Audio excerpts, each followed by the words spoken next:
don't know what we can talk about in this nation without talking about white superiority, honestly. Who defines the meaning of God also defines the relationship between economy and God. African Americans spent $1.3 trillion last year, making us the 16th wealthiest nation in the world. Why have we not turned those riches into wealth to develop our community? Significant, but really want to get into this Napta Playa thing. Sure. And that was August the 7th of 2007. Asa talked to Napta Playa, and he showed some images. Napta Playa is the world's oldest astroarchaeological calendar.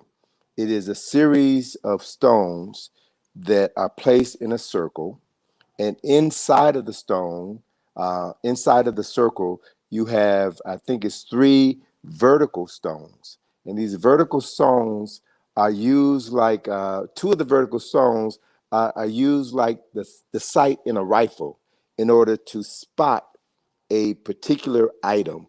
And what has been discovered, and the thing that's interesting is that as Robert Bivol and Thomas Brophy have done a lot of research on Napta Playa. And Thomas Brophy is an astrophysicist, worked at NASA, and wrote a book called the calendars, the stone calendar, or the calendar stone, I forget the name. And he just spelled out the whole astronomical and mathematical significance of Napta Playa. Napta Playa is oriented toward the heliacal rising of the star Sapet and the constellation of Sahu. Now, in Asa's lecture, he referenced Napta Playa, Sapet, and Sahu. Sapet is the star system that we know today as Sirius, and Sahu is the constellation of 7 stars that we know today as Orion. What Asa had shared with me in an earlier lecture talking about Sahu, or Orion, and he referenced an article in National Geographic, I think around 1990. It was a cover story on the Orion Nebula. And what these texts say, what Asa shared with us, that is in the first star in the belt of Sahu, Orion, which is the location that was referenced in the pyramid text, in the pyramid of Unas, the pyramid of Titi, as being the precise location in the heavens where the souls go to be reborn, right? The first star in the belt of Sahu. And so in that same region, in this National Geographic article on the Orion Nebula, they say that it is in that region where they have found this cosmic birthing environment, that is in that region where there's this cosmic gas, there are stars being formed, stars being birthed, there are planets being born, and said this region is the greatest activity for birthing stars and constellations in our known galaxy, right? So It's like the point of creation. the point, yes. And it was in the ancient text of Kemet where they said that is the point, is in that region where the souls go to be reborn. So if you look at the work that was done, going back to some of Robert Bivol's work, he wrote the book, The Orion Mystery, in which he showed that the 3 pyramids at the Giza Plateau were designed in such a way to emulate the 3 stars in the belt of Sahu, Orion. And that if you superimpose an aerial photograph of the 3 pyramids at the Giza Plateau, if you superimpose that photograph over a NASA photograph of the 3 stars in the belt of Orion, you see that they align perfectly. So what these African architects and engineers and astronomers did was to literally bring the heavens to earth, recreate heaven on earth. And so we know that within the king's chamber, there are these vents that were carved through the entire stone masonry of the pyramid in the king's chamber, that in the shaft on the southern side of the king's chamber points to that same star in the first belt of Sahu, right? The place where all souls go to be reborn. And then it was Baval who discovered that below the king's chamber, in the so-called queen's chamber, you also have this same phenomenon where you have shafts, which were originally thought 100 years ago, it was thought that these were ventilation shafts.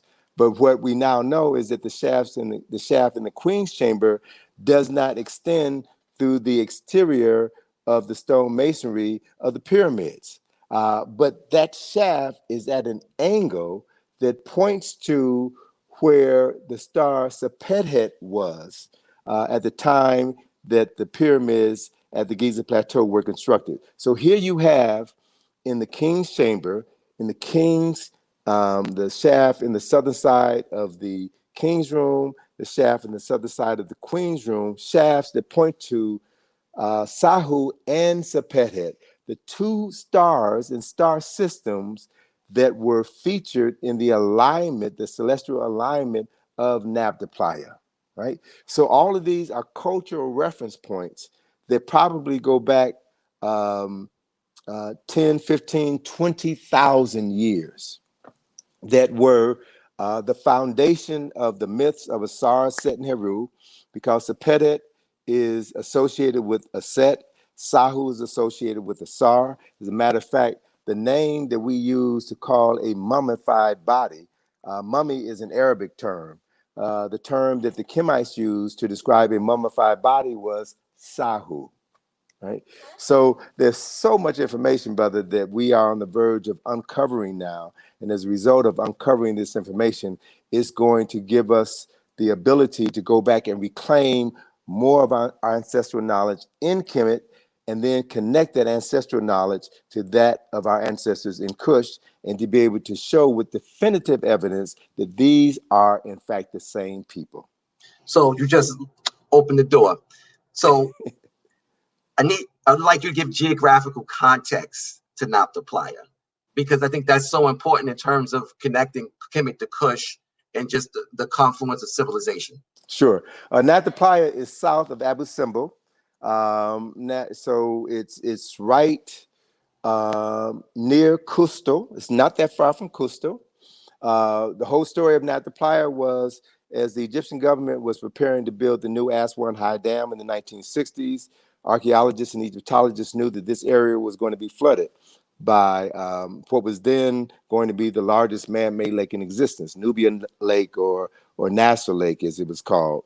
And so teams of archaeologists scoured Upper Kemet and Lower Kush in order to finish excavating at areas where they thought they may find things. And that's where Keith Seal, in close proximity, the distance is probably not more than 20 or 30 miles between Napta Playa and Cusco. So Keith Seal found the Cusco incense burner in a grave, but yet after this finding, he never released the information. He sat on that information for 10 years until he died. And then it was one of his colleagues, Bruce Williams, who you also feature in the film HAPI. It was Bruce Williams who was responsible for bringing this incense burner out of the closet and showcasing it to the world. Van Sertima had cultivated a relationship with Bruce Williams and invited him to the Nile Valley Conference in 1984 at Morehouse College. And he talked about the Cusco incense burner. And he also talked about how he was relegated to the back door of the Oriental Institute for making this discovery public. So again, there's certain information that our oppressors have been sitting on. Been sitting on because they know that information will dismantle the lie about who the ancient Kemites were and who the ancient Kushites were and who the Nubians were, and show that they were all extensions of the same people. Right. And it's interesting. So in interviewing Dr. Bruce Williams for HAPI, the discussion on the incense burner and the history behind the hiding of it came up. And one of the things he would talk about, how when he would go give lectures, they would tell him like, we don't want you to discuss this. Because again, we're and the geography is so important. So just to give some context, in ancient times, we're talking about these locations being what you refer to today as Nubia, and what they would call Lower Nubia. It's southern Egypt today, but it would be like in Nubia. And it gives context to the whole idea, the whole understanding that civilization came from the south. Here we have Napta Playa, this first solar calendar on Earth, going back 20-some thousand years, probably even older than that, possibly, being constructed in Nubia. Here also you have the Kusul incense burner, again, which is featured in HAPI. And we talk about Napta Playa somewhat because Professor Smalls mentions it, being in the same geographical location. And this gives evidence of the iconography or the kingship, Meronecha, as Browder said earlier, being there first before it went north into Egypt. The concept of the pyramids, the Giza Plateau, the Orion constellation, all that was developed in the south as it moved northward. And this is stuff they don't want to share with us. So with Napta Playa and understanding, we know Buval and Brophy published a book, African Genesis, several years ago. What was your involvement in that project? Well, actually, I met Berval when he published that book. Black Genesis was the name of the book, Black Genesis. Black Genesis. And I met Berval when a colleague of mine had brought him to speak at the University of the District of Columbia for Black History Month. And he asked me if I would introduce Berval. So, we had a chance to chat, and I found Berval to be a very engaging person. And this was his first time speaking to a predominantly Black audience. He didn't know what to expect. And he found this audience to be extremely receptive, extremely knowledgeable, so much so that Berval and I cultivated a friendship. And the following year, this had to be about 2011, Dr. Charles Finch was organizing the second Nile Valley Conference. And Finch invited Robert Berval, Thomas Brophy, Robert Schoch, and several other European scholars who are not Egyptologists, but who bring a specific discipline to the science of Egyptology so that we can get a deeper knowledge. And all three of these men, Robert Schoch, who did the geological work on Harem-Akhet, the so-called Sphinx, to prove that it was more than 10,000 years old, and to prove that the damage done to this statue was the result of water erosion and not wind and sand erosion. And Thomas Brophy and Robert Berval, who did Black Genesis, and then they came back and did Imhotep the African. They brought their technical expertise to analyzing aspects of Egyptian history. And so they're marginalized by the Egyptological community because they are marshaling evidence which shows all the lies within this field of study. And I don't mind saying it, that this, working closely with with many of these Egyptologists, I can tell you, man, they're making most of what they're writing about, they're making it up.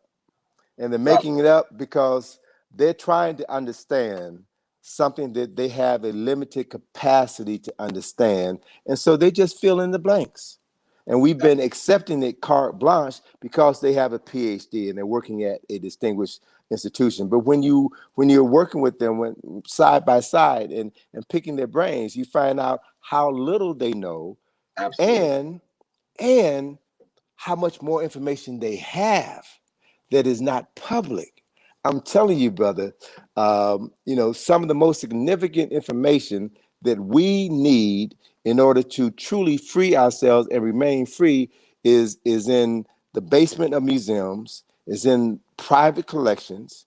But what I found in my decade or so working with the Asa Restoration Project and meeting some of these people and cultivating relationships with these people, they have been, as they grow comfortable with me, they have been sharing information with me about things that they have found in Sudan, excavating in Sudan, other locations in Egypt, information that is not in any book, information that adds value to the work that we're doing. So I can say with all certainty that we're moving in the right direction and time is on our side. Black Genesis, yes. Robert Bivol and Thomas Brophy.